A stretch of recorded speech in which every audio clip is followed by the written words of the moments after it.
So guys, magandang araw. Ito nga pala yung loob ng hydraulic jack.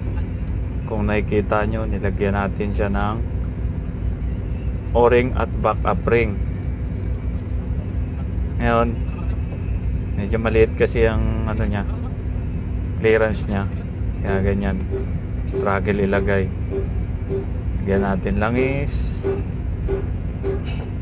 At saka natin lalagay yung jack bolt. Yan, punas ulit. Yung sa top naman, bottom part na backup ring, medyo maliit. Yan, kaya ginawa natin paraan. Medyo maliit yung clearance talaga niyan. Yun, pasok. Yan.